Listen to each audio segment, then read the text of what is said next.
Seth Rosenbloom is in the house. How you doing, buddy? How's it going? Great to be here. Fantastic to get you back for another blues immersion class.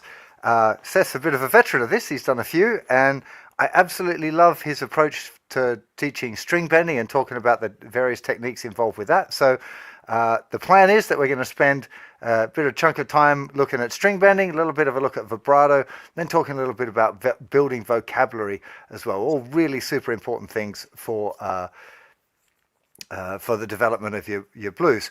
A little bit of housekeeping just off the top here. Seth is running a workshop in Italy, in a place where I used to run workshops or have done workshops, probably will do again. And I can't remember the date. November 2nd through 8th. November 2nd through 8th. It's in Tuscany in Italy. If you're interested in more information, you can email pbworkshops@mail.com, not Gmail, just mail.com. And then, you'll have a week with this fine blues chap learning all sorts of techniques and fun and having amazing Italian food and wine. So I'm sure you're going to love that. So do go and check that out. Oh, there we go. Fan's got the email up on the screen there. So, that's the housekeeping. Seth, give us some blues string bending technical mastery. Yeah. So bending is one of my favorite things to, talk about, teach, look at. And I think it's so important to becoming more expressive on the instrument, to really getting a lot of the sounds that you hear on records. So I think the first thing to look at is really what's the technique. So there are some things that I see a lot that are going to be not so ideal, and then a way that I very much prefer to do it. So everything about the technique of bending from me comes from rotation. So feeling this rotation of the forearm in like the elbow socket. So if I'm just turning this, and it's kind of like, you can think about it like the wave like this, and all of my bends are coming from that. Then it's, are we going up or are we going down? Now, I think it's first and foremost important to focus on if we're going down, because that becomes the easiest. So when we're bending, it's a combination of rotation and then having a pivot point. So the first thing I want you to try for bending down is just take the side of your index finger on your left hand or fretting hand and plant that right against the bottom side of the neck. Have your thumb just nice and relaxed hanging off the neck, and then rotate that forearm. So all you're feeling is that the side of that index finger stays attached to the side of the neck, and I'm just rotating. My elbow is not moving. Nothing's going on there. It's just this rotation from the elbow socket. Now, if I was to play a note, so if I was to, say, play the 7th fret on the G string with my index finger, and then I rotate, what happens? That string moves. Now, a couple things that are really important here. Notice that my finger is being very, very passive. And by that, I mean that whatever angle I start fretting with, and I have the side of the neck here, that angle's not going to change. No part of this is me trying to like inchworm my finger.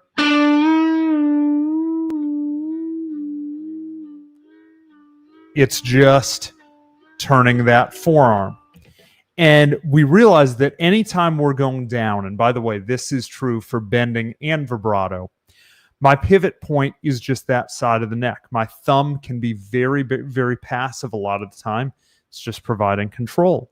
So if I then wanted to, say, go and instead of my first finger, use a finger that I'd more often bend with, say my ring finger, I fret that same note. My pivot point is still the side of the index finger. I'm bracing behind with my middle finger and ring finger. And also very important, you see that my knuckles are all connected. I'm never spreading one finger per fret. They're always staying very connected. And that's even true if I'm using my index finger. You see how those are very connected. But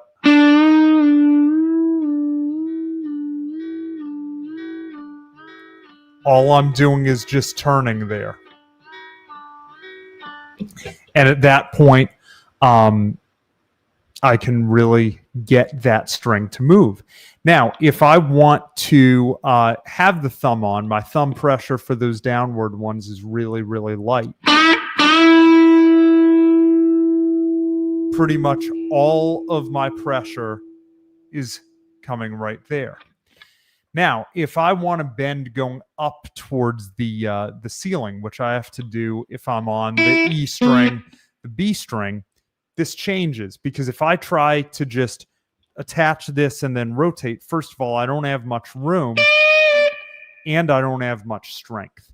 So at that point, my pivot point becomes a squeeze between my thumb and then the side of my index finger. And everything else remains the same. I'm still just rotating.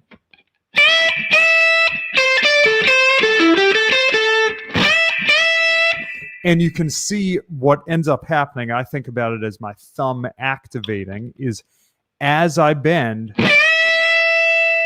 you see how that thumb engages. And as soon as I let the bend go, it basically disengages and we don't have as much pressure. So I still have fingers together and I'm just rotating there to get the technique to happen. That is the basis of my technique. A couple things that do happen is, for muting purposes, often comes up of, hey, and I even saw a question in here of how do I stop extra string noise? How do I stop strings from ringing out and mute? Well, one thing that happens is if I'm, say, bending the B string at the 10th fret with my ring finger, I'll have my middle finger right behind it on the B string muting. And then you'll see that my index finger is still up against those knuckles, but it's kind of flat and it's actually muting the G string. So if I wanted to rake into it, I could, but what it's also doing is as I bend, that's taking care of muting the G string and the D string so that those can't be ringing out. And that's a really nice, trick to be able to kind of manage those and keep those quiet enough there. In terms of direction, for me, if I'm on the E string, the B string, I'm always going to be bending up. Like, of course, the E string, if I try to bend down, I'm off the side of the neck. B string also, for the most part, only exception might be microtonal bends with the first finger, but... And then the G string kind of goes both ways. If I'm just bending...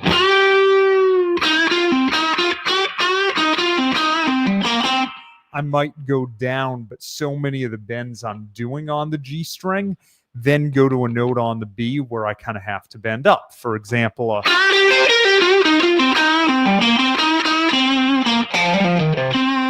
once I get to the wound strings, I'm pretty much always bending down. Now, Justin, yeah. I just want to rewind a little bit, because there's a couple of things that I think are really common questions that I'd be interested to get your take on, particularly going back to muting. And when I was doing this course, I wanted to dig deeper into how I was muting strings with string bending, because I get asked about it so often. And I always assumed that I used my picking hand, that I'd play a bend and I used this, like a little motion with this part of my hand to mute it. And I do that. But I also noticed that particularly when things are going a bit faster, I don't do that. And and if I'm going those kind of things, I'm not doing that. There's not time to do that. And I noticed that I tend to bend a note and then just let my finger kind of fall off, and then my first finger is muting things behind. So there's certainly an aspect of that, because I find, for me, when I look at it, anything that the right hand's doing is always at least like 2 strings away. Mm-hmm. Because I never want to like choke out a note, right? Nice. So if I'm bending on the B string, I actually go in kind of with this part of my thumb, but it's pretty much just if I'm bending the B string, I'm getting like the low E and A strings with the thumb, but I don't dare even get the D string because if I'm kind of sloppy, I'm going to end up muting the string that I'm bending. So it's that tip of the first finger for me where that tends to lay flat. But also and I'll talk about it in a minute, I think a lot about or can talk about it now because it transitions in, the rise and the fall of a bend. So like a bend, if I just bend up and then let it down naturally, it would sound kind of like this. Where I'm hearing that whole way up, whole way down. But so commonly we don't want to hear that. We either want something where it gets cut off at the top. And when I do that, it's a combination for me of letting it go at the top and learning how to do that elegantly enough where it's not doing this. And then also the right hand going in and kind of covering up anything. Yeah. A moment. Are you using the edge of your thumb though? Because if you're not using this part, I found that I also sometimes use like the edge of my thumb just near the pick to mute the string. So it's like I'm much more often doing that. But one thing that really got illuminated to me in the last probably year is, are you familiar with Jake Workman? The name sounds familiar, but monster bluegrass and acoustic player, played in Ricky Skaggs' band for a long time, and just one of, if not the most terrifying bluegrass guitar player out there. And talk to him a lot about his approach to right hand because his picking is just insane. And he kind of talks a lot of the like Troy Grady terms, but in a little more accessible. Downward pick slanting and up pick escape and down pick escape. Leaning forward and leaning back, depending on where. And I find that I do tend to lean back a lot more. And when I'm leaning back, what is the thing that is kind of against the strings? It's this. If I'm really leaning forward, I think guys who do that more, it's gonna be more there. So I don't know that there's a definitive right and wrong way, although a lot of the fine muting I find is easier here. And even you take a guy who is without a doubt a guy who more so leans forward, like an Eric Johnson. And when you see him muting a lot of those bent lines, he's still going in with the thumb. Yeah. So I just find I have more control. My palm here feels like it's so much further from the pick that I don't feel like I have as much spatial awareness of where I am, where the thumb, I feel like the pick is already really in the zone. It's really good at keeping track of where the string is that I'm trying to play. Yeah, absolutely. And it kind of banks off that. I'm certain there's not one way of doing this. Like there's so many of the greatest guitar players that all do it very differently. So that's one of the reasons why I wanted to say, like, well, here are the things I discovered when I tried to examine my own playing, but everyone's different and got different things. And I think, again, for students, it's beneficial to hear, oh, hey, there's this way or that way or that way, and they can find the one that feels good in their hand, under their fingers. I couldn't agree more, because I think with muting, it's so much trial and error, because the way that you and I fret notes are not exactly the same. The way that we hold our pick is not exactly the same. And any little difference there is going to create kind of a different combination that works. And I mean, you have so many great guitar players that when you look at their technique as a whole, it's kind of an exception to the rule, right? You take some great pickers like Steve Morse. Would anyone teach someone to hold the pick like Steve Morse? No. Marty Friedman. Absolutely not. On the blues side, it's like, you take Freddie King's picking technique using, metal finger picks.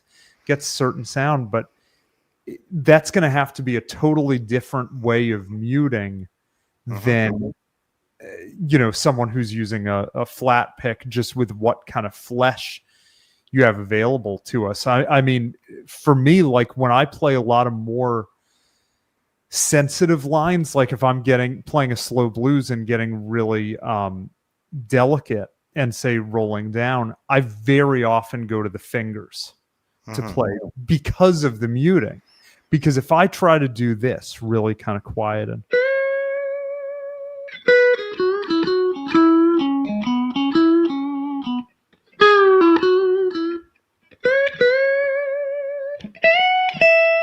I don't feel like I have as much control as I want there. Where if I ditch the pick, and for those of you who will ask, I go right from holding the pick like this, and then I put it in the joint of the middle finger there. Yeah, I do the same thing, exactly the same thing already. You do the same thing as me, where I got good at it because, like, when I was in school, I'd sit in class and I'd just pass the pick back and forth there, and now I can do it pretty seamlessly. But if I want to play something and really worry about the muting, I can then pick with like the index finger, have the middle finger say on the high E string, and then that thumb across those, and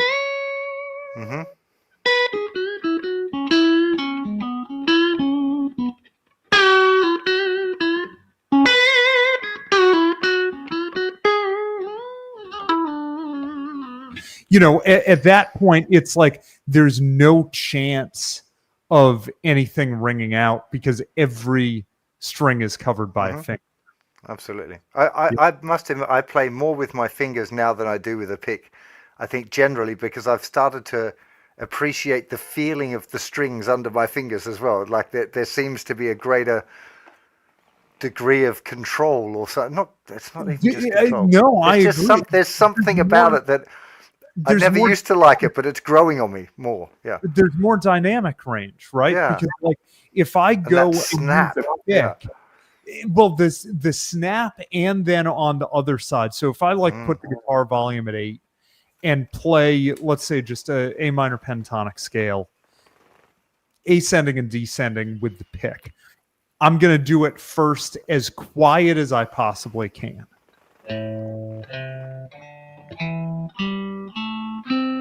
And you hear how it almost gets uneven at times because I'm trying to make it like quieter than I really can, and then as loud as I possibly can.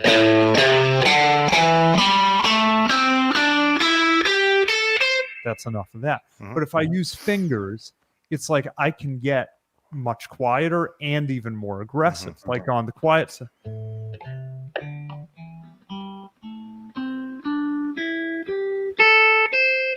And you don't have that same attack, that like plasticky attack.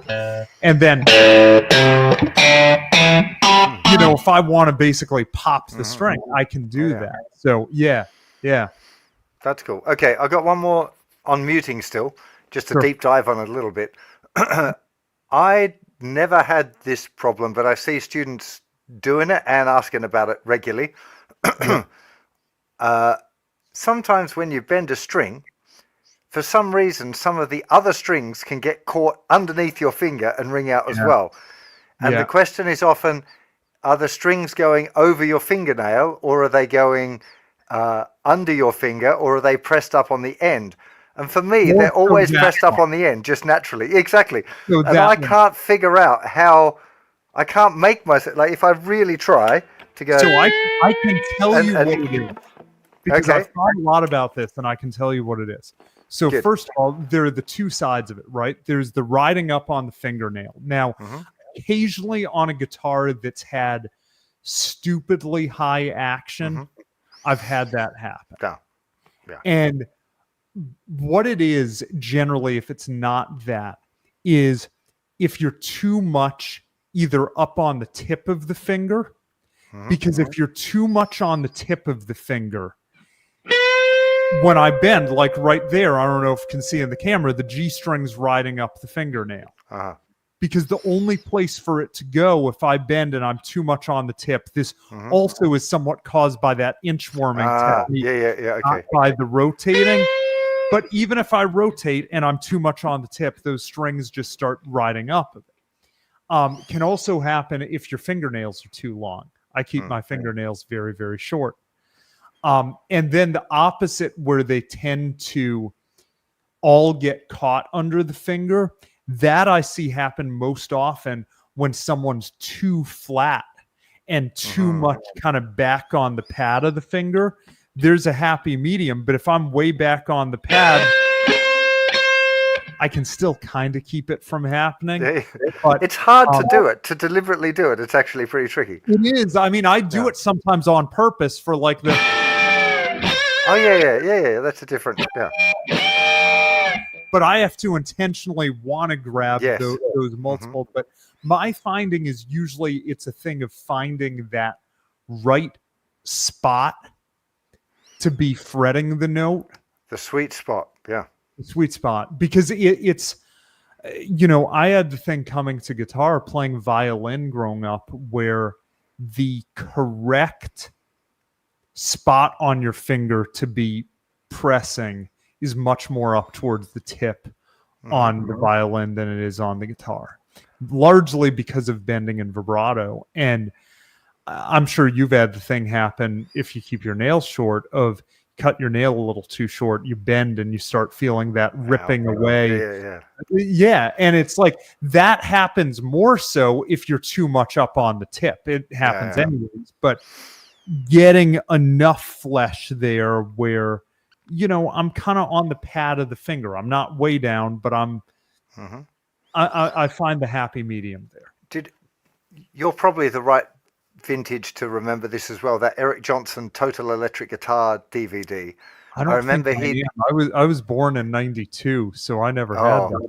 No, have you never seen Total Electric Guitar? The Eric Johnson DVD video. No. Oh, dude. I've heard about it, but I've never seen it.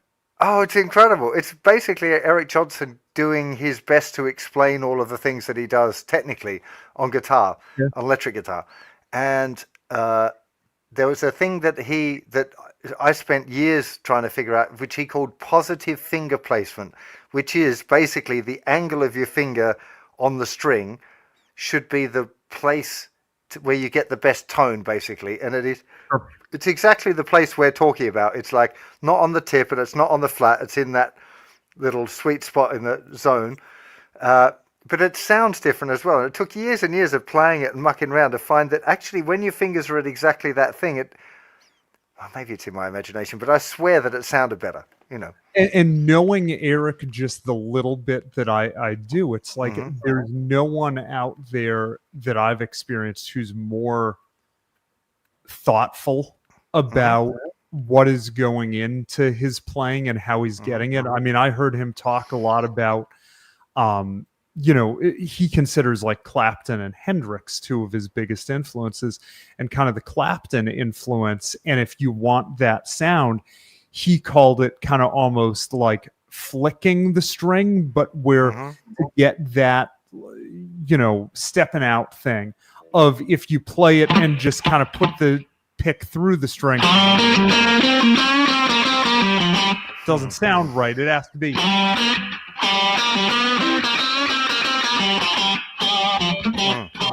You know, really getting underneath the string. It's almost like the thing that we were talking about with the fingers, using the fingers to snap it. Yeah, exactly. But we've digressed away from string bending rather again. But yes. Anyway, but top answers on that. Do you want to continue sorry if I've interrupted your train of thought. Either continue on that or move on to a bit of vibrato-y transition. I think the last two things that I'd say with bending, number one is on controlling like the rise and the fall of the bend. One of the songs that really did it for me was Jeff Beck, Because We've Ended as Lovers, where it's basically all pre-bends.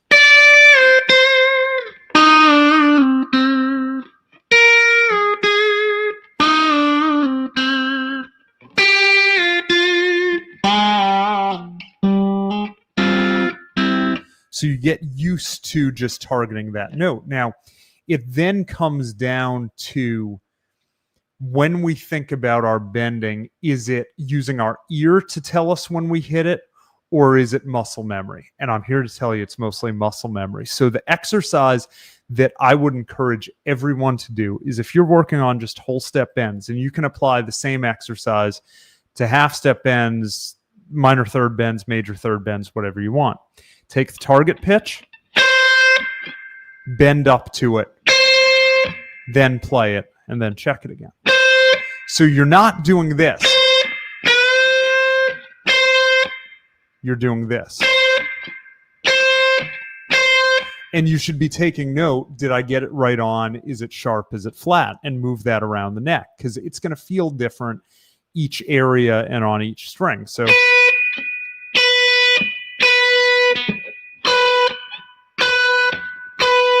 and if you can do that decently accurately, hopefully how I just did, you'll find that then it's really up to you to be able to control that rise and fall of the bend, but you're not reliant on your ear to tell you when you got it or not. So that is a great exercise to do with bending. There's then even a chromatic one you can get into from there. But all of this technique-wise directly is connected to our vibrato. So what is vibrato, first of all? It's one of the main ways where we're going to be able to get that singing quality to our playing. And when I'm using vibrato, I'm thinking of it as a bunch of little mini bends technique-wise. So going down, going up, it's exactly the same as I said. If I'm playing unbent notes with vibrato, anything on the low E, I'm going down. A, I'm going down. D, down. G, down. B, I go down with the first finger, kind of either way with the second, and the third and fourth are always up, and then high E string. Everything is going to be going up there. Now, when I'm actually using vibrato, you'll hear some people say, oh, practice it with a metronome, try to get the pulses right. Don't do that. What you should do is go and listen to great vibrato and try to make yours sound like it. So one of my biggest influences was always going to like Aretha Franklin vocal lines, or Bobby Bland, or even B.B. King singing, and trying to get that. It's also, with guitar players, trying to get the B.B. King thing.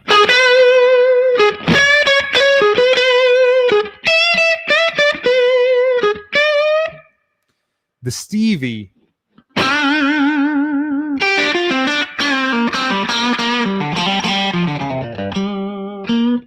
And I want to think about it where I can get that good vibrato using any finger. Now, I already saw some questions about, okay, where does bent vibrato come in? And bent vibrato, might notice that a lot of songs, when you have the really dramatic note, it's often a bend with vibrato. Well, why is that? On guitar, if we take an unbent note, add vibrato, we're taking that pitch, we're making it a little sharp, we're returning its pitch, on and on again. One thing to watch out for, make sure you're always releasing it fully. A lot of that nervous sounding vibrato of this comes not from being too narrow or too fast, but not fully releasing it down to pitch. I can do really fast vibrato and have it sound good as long as I'm releasing it. But on a lot of other instruments or singers, they're actually going a little flat of the note, not a little sharp. And when we have a bent note, we can actually practice just letting it go a hair and rebending it. Gets this sound. And it can be a little more sensitive, a little more delicate than, say, an unbent note with vibrato. One more thing I will say on vibrato, because I know we want to get some vocabulary stuff and then some questions, is something that I see quite often is where someone using vibrato is trying to take the strings both directions on the same note. That is never happening. So it's going to be, if we're going, say, taking the 5th fret on the G string, I'm using vibrato, doesn't matter what finger, let's say it's ring finger. It's just a series of bends down to the floor. It's not doing down to the floor, up to the ceiling.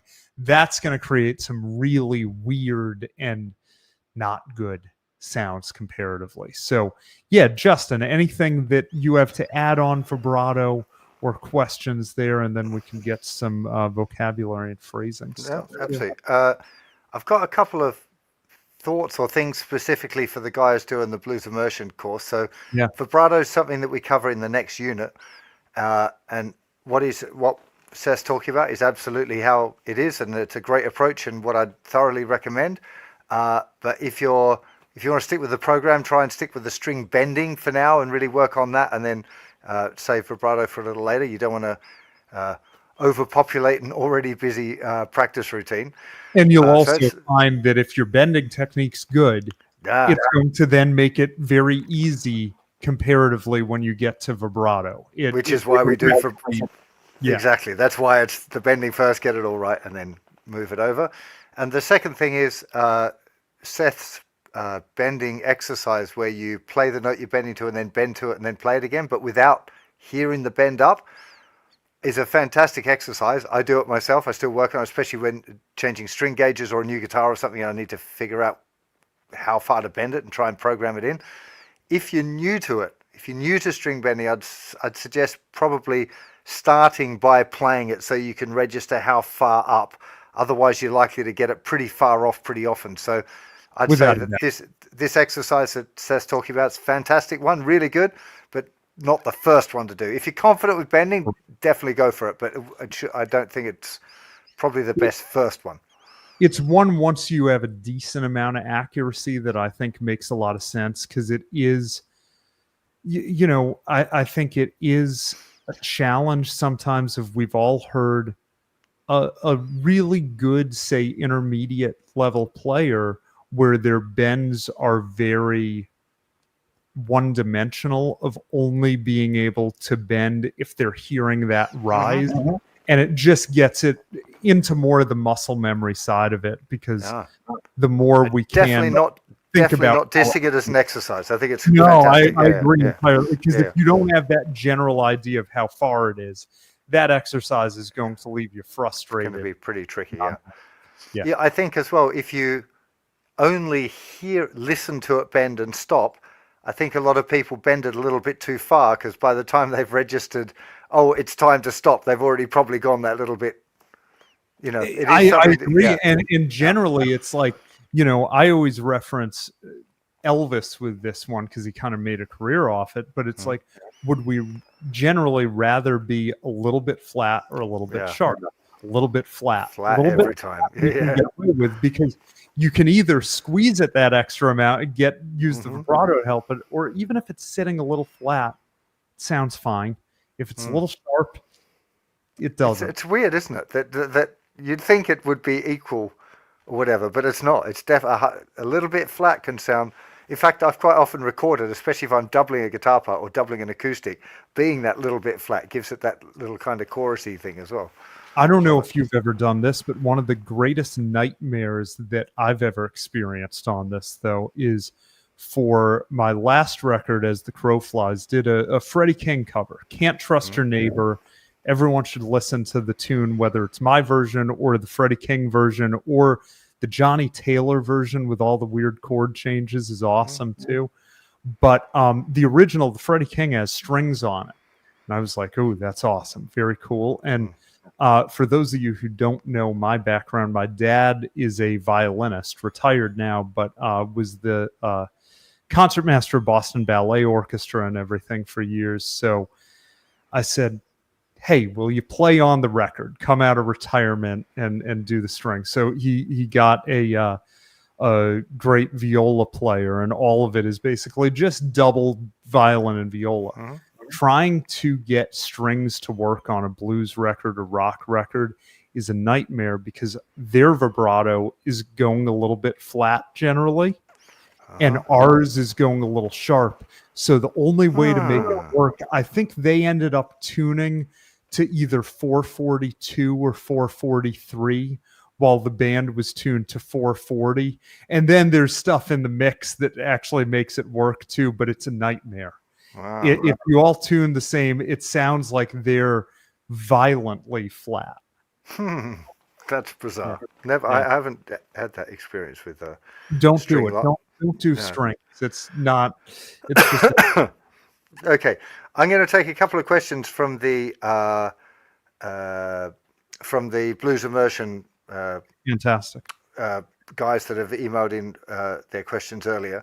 Hang on, this one's for Justin, but I'll get this out of the way. I get that we're following the minor pentatonic scale in A, but does this equal the notes of the A minor scale or the A major scale? The A minor pentatonic scale is notes from the A minor scale, but it's just a framework, so don't get too hung up on the scale itself because we're adding in loads of other notes as well, the blue note, the 6 and the 9 straight away. So it's just a framework, but it's definitely a minor thing. Seth, back to your questions.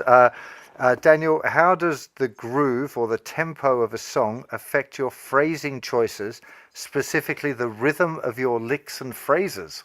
That's interesting. Yeah, that's a great question, and it actually kind of dovetails well to talking a bit of vocabulary and how I developed that. So when I developed my vocabulary, and that's not a thing that's over, I'm always trying to add to it, always trying to get more. It really mostly came from transcribing, from picking up things from other players. And I always feel like when I'm playing and improvising, I hear the influences that are coming out from me more than the listener probably is, because I'm doing my best to make it cohesive to me. But let's say it's a rumba, so very blues specific thing, a rumba. So think like Albert King, Crosscut Saw, or I Get Evil. So something like.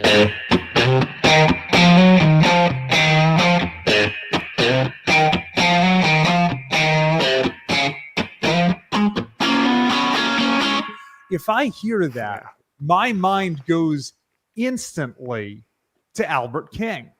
And so then it's like my starting point might go to, okay, I'm going to throw some of my more Albert King sounding stuff over here. And I'm thinking.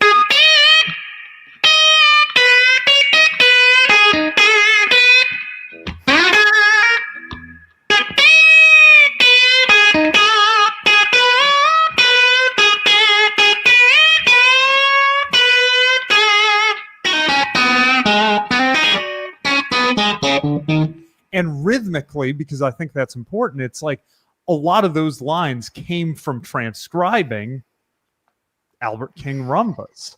So I've never been one to super academically break down, oh, here is the rhythm of this line, as in like writing it out notation wise. But I do think about how it's sitting against the groove. So then if it's like a slow blues, I mean, I love slow blues, so there's a lot of different influence there. But maybe it's like some kind of Stevie lines. You know, you think something like Texas Flood. So like.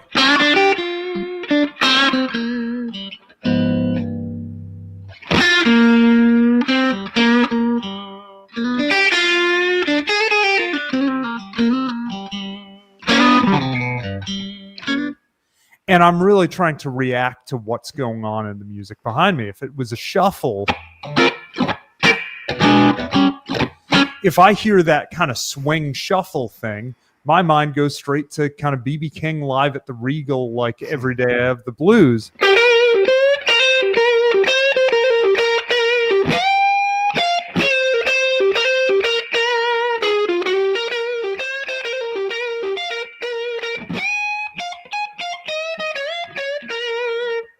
You know, that influence starts to come out, and I think that the groove, the feel,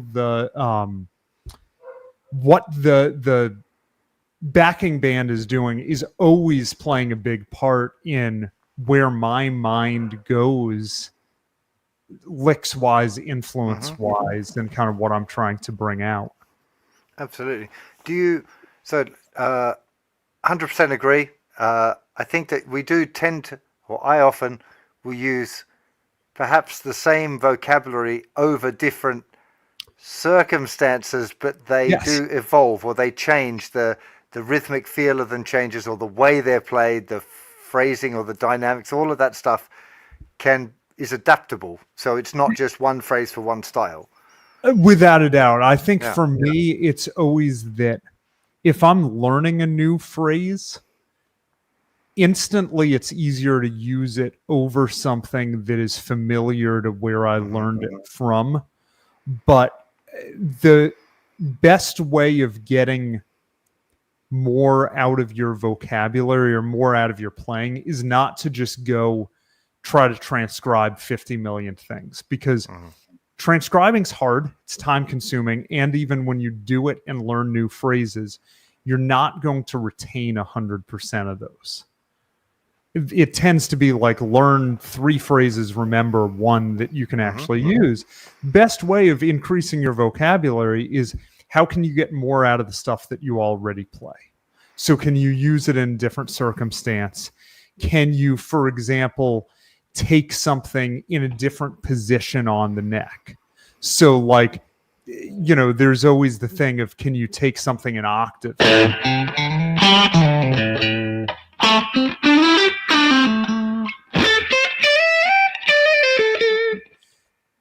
Now you just got more out of that one line where it doesn't only say exist on one string set. Absolutely. So when it comes to transcribing, I always was a guy that wanted to transcribe the whole solo. So even if there was stuff part of a solo that I wasn't really into, I wanted to learn the whole solo so I could play along with the original recording. I often think back and wonder if that was the best approach, and I may have been better off spending my time just highlighting the phrases that I really felt connected with, that I really liked, that got me excited, and transcribing those. So first question for you is, which are you? Are you a completist, the whole thing, or sections? Both, depending on why I'm transcribing it. So I think that learning transcribing, or at least playing full solos, is really beneficial to learn good phrasing of like how you tell a story, how you put all of the pieces together.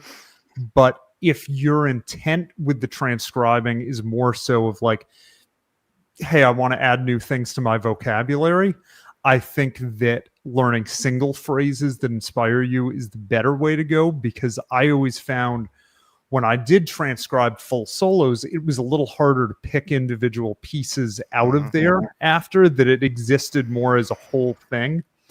So yeah.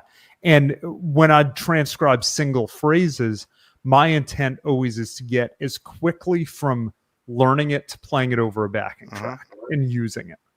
I'll use that new phrase as like a motif and just keep returning to it. And I heard Scott Henderson in an interview once talk about, if you really want to make a phrase part of your vocabulary, you not only have to learn it, but you have to be able to play into it and out of it using things that you'd already play. So I'll see students like go and transcribe 5 new licks and play a solo with all of them. That is the worst way of integrating new phrases. Learn one and then integrate that one new phrase with everything that you'd normally play. And if you're saying, well, I don't have that many licks, it just sounds like I'm going up and down a scale, that right now is your vocabulary. So start there and it'll snowball, but you have to, trust that process of integrating the new phrases with phrases that you already would play. It's so funny to hear you say that, because we've not talked about this, but actually one of the exercises that I got everyone to do is doing the blues immersion is find their pet licks. so that their task was to record themselves playing a blues solo, identify which phrases they use regularly and write them down so they know these are the pet licks.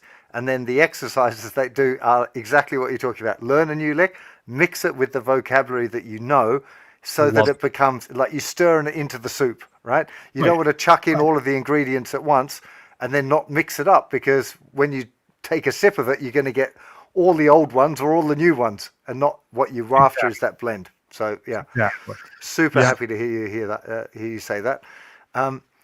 Were you a writer down or a learner? And I was I was always a writer. I would listen to it, learn the phrase, write it down, listen to the next bit, write it down, then go about learning it. But a really good friend of mine, a fantastic Aussie guitar player called Simon Patterson, said, "Oh no, I always just learn it from memory first, and then only when I can play it by memory, I write it down from memory." And I'm like, yeah, now that's a better way to do it. Never write it. I'd usually never write it. I remember writing out a couple full solos that I had to write out for the year that I was at Berkeley for like a class project. And then I think I was fortunate that, you know, I'm probably aging myself on the younger side here, but by the time I really had bought into that transcribing was a good thing, and that I shouldn't just be learning from tabs all the time, because, and that's a whole other topic of why not just do that. But, you know, I was kind of 16 or so, and we're talking that's 2008. And I had a phone that had a camera that could take video.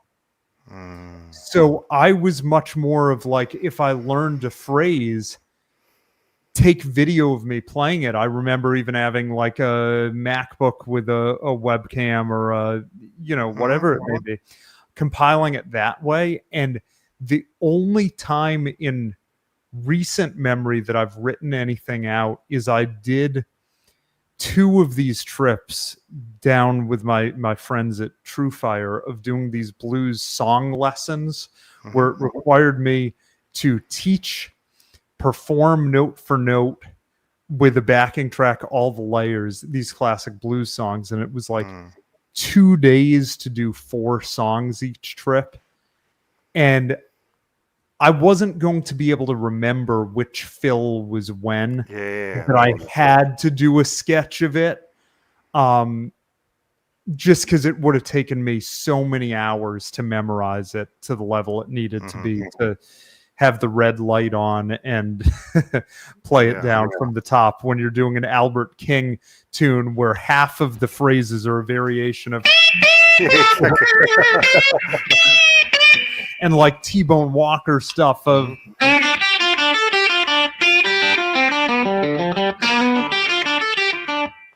you know, it just was the only way that I could do it. It's funny. I really feel like I got a lot out of writing stuff down. I think things like seeing what phrases went over what chords.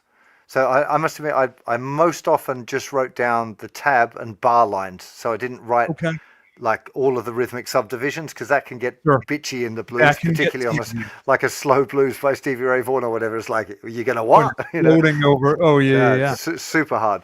But just blocking it off with the bars would really help me start to realize, hey, there's this note here that's always played over the A but not over the D. Oh, it's in the A chord. That kind of, it helped those things twig for me. But that's not to say that I did have the same part of the process, just without writing it down, because I agree, like one of the most important things when transcribing and learning phrases is not just learn the new lick and assume that, oh, I can play this carte blanche whenever I want it. It's like, well, maybe that's a lick that's played over a certain chord because of a certain note in it. So always having that awareness of, hey, is this a lick that's played over the 1 chord or played over the 4 or played over the 5? And then if you're not at the point where theory-wise you understand why a lick may or may not work over a certain chord, what I always did and what I encourage students to do is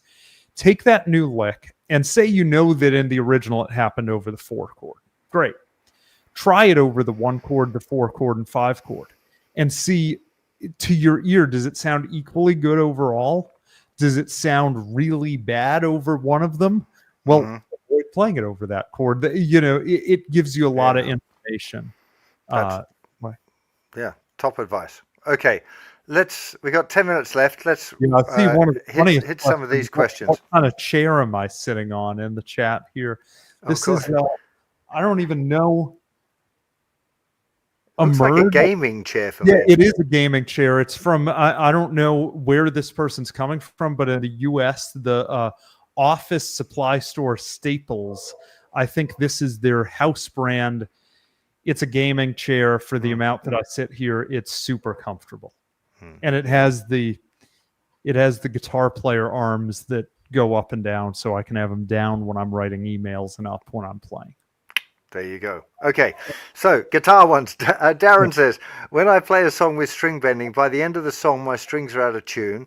Is this a tuning peg issue, lower end quality guitar, or is this common? I want to jump in there and say, make sure you're stretching your strings in before you... I was going to say the same thing. Yeah, I also have had problems depending on the type of post for the tuner. So like if they're non-locking tuners, and my guitar luthier and tech always yells at me and tells me I'm restringing my guitars wrong, but I never change.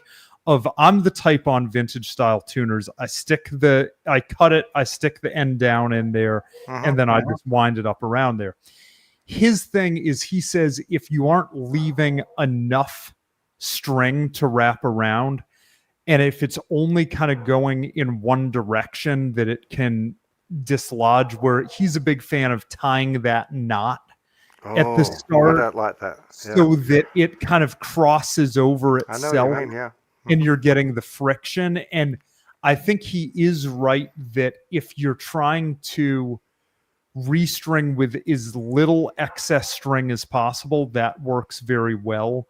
But I would just say, like on these style tuners, I'm always leaving like 2 tuner lengths of extra string before I stick it down in.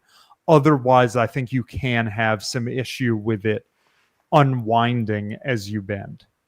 You know what's really funny? I just did this video on string gauges, and I tried every different string gauge and played the same thing to listen, how different is the tone and the feel and blah, blah, blah. Sure. So I did a ton of string changes. I even bought an attachment for my electric screwdriver to speed it up a bit.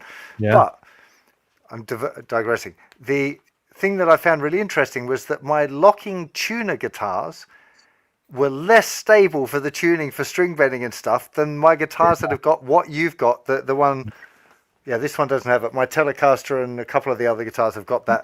But my old 345 has the Gibson ones. And like I am an anti-locking tuner guy. I have them on a couple guitars. PRS does them stock on a couple, but even the PRS that everyone sees me with the most, the McCarty, that's no locking tuners. That's Gibson style tuners. See, I'm going to buy ones like what you've got on the telly, and most of my guitars are going to, except for the vintage ones where it'd be blasphemy to change them, I'm going to swap them for that type because that was easily the most stable for me. Yeah. I agree. But I think that the problem, the questions disappeared off the screen. Almost certainly, in my opinion, it's going to be much more likely that it's not stretching the strings in enough when you change strings, rather than the string slipping on the tuning peg, if it's happening consistently. I agree with that. I also think sometimes it's as strings get old. Like I know a lot of people won't change strings until they break. If they start to get grime and a lot of divots, they'll tend to maybe sit and grab in the nut a little more and stuff, where they just start not holding as well. Fair call. Okay, Gene says, how different is playing blues on acoustic? Is it mostly open chords or Dixie blues? In fact, I've never seen you play an acoustic guitar, Seth. I'm assuming you do. You generally never will. I would say it's probably different because so many of the things that make up my playing become either impossible or a lot harder.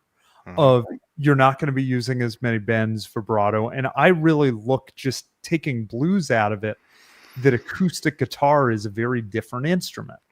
It's much more of a percussive instrument of, we have decay and there's not a great way to control that decay, where electric guitar with an amp, the sustain you get offsets a lot of that decay that naturally happens in an acoustic.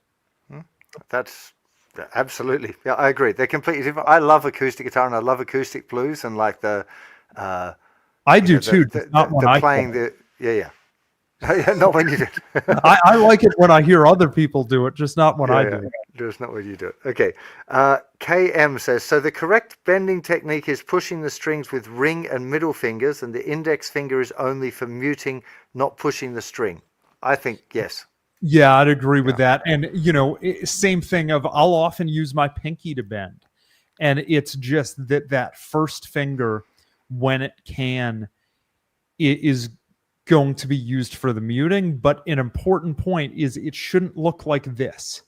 It's really important that the knuckles stay together. Because I always do, like, if you're picking up a really heavy weight, would you be spreading your fingers or keeping them together? Keeping them together, there's that strength by the fingers kind of reinforcing each other there. Yeah. So just an interesting aside I just thought of. I've seen Clapton a couple of times live in the last 6 months, a year. And the second time I saw him, I noticed something. I was a bit closer and I could see more clearly what I thought was happening the first time, which is the amount of bending he does with the first finger is insane. Loads and loads of first finger stuff, too. and third finger with no other fingers, no support. So doing this, like these kind of phrases going, but with no backing up, no muting or anything like that. I'm like, what are you doing, man? That's not how you do string bending. Eric Clapton, the greatest blues guitar god of all time, Any way can work. That one will just be a lot more painful. Yeah, well, yeah. Mad. Okay, last question from Strat6. Can I ask Seth how he feels about tone and a half bends from Heck? Oh, yeah. So I do them a lot, and actually two-tone bends. So the time when I think those like step and a half or tone and a half bends work the best is if you want a lick that's just going to make those happen. It's the B.B. King lick. So it's like the box 3 of the pentatonic, adding some other notes. But if I take...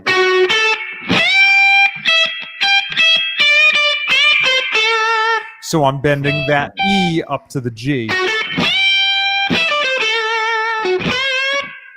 And then I'll do a lot also in box 3 of, it's a bigger topic, but getting that Albert King sound, often you can get it closer if you're just bending like crazy on the B string, where I'll get the...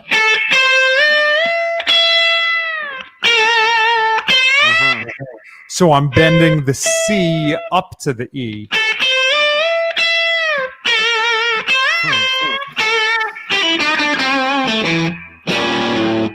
Yeah. It's that little seagull at the top where you hit the top note and then it drops just that little bit. It's wonderful. Yeah. Try to do the...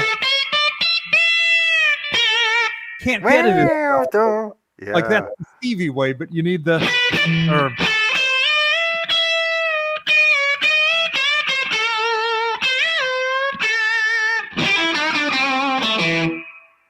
But he was all thinner string, wasn't it? But because he was upside down and in a funny tuning, it was all on the high E string. But he was down and like probably banjo strings or so. Yeah. So I can't do it on the high E string. I'll break the string and my hand. Yeah, it's amazing the mileage that he gets out of because it is really, it's kind of like 3 or 4 phrases, but they're so beautifully manipulated. It's just like. Hey, he is the definition of it's not how much vocabulary you have, it's how you use the vocabulary you do have. Oh man, so good. So good. Dude, we've just hit the end of our time, but absolute pleasure hanging with you again and sharing your insights on blues guitar. I'm sure it's super valuable for all of the Blues Immersion students and anyone else that was following along. Do remember, if you want to see some more of Seth, that he's got a load of courses over on TrueFire, which are most excellent. And he's also doing a workshop in early November in Tuscany, Italy. If you fancy spending a week with Seth and learning much more about blues guitar, Fan, can you pop the email up on the screen again? Because I can't remember what it was. ppdworkshops@mail.com. PB workshop. PB. There we go. At mail. Yeah, there we go. Okay. PB workshop. No, shops. Yeah. PB workshops. There it is. Mail.com. There we go. If you want to go and hang out with Seth for a bit, I'd love to go and do that as well. I have to see what I'm up to in November. Yeah. So big thank you, Fanny, for organising all of the stuff and moderating and making sure everything comes together. Big thank you to Seth for joining us again for the immersion. Hopefully I'll catch up with you again soon. Yeah. And thank you, everyone out there who's tuned in for the session today. Hope you enjoyed it, and we'll see you again very soon. I'm waiting for you to say goodbye. I'm still going. Hey, see ya.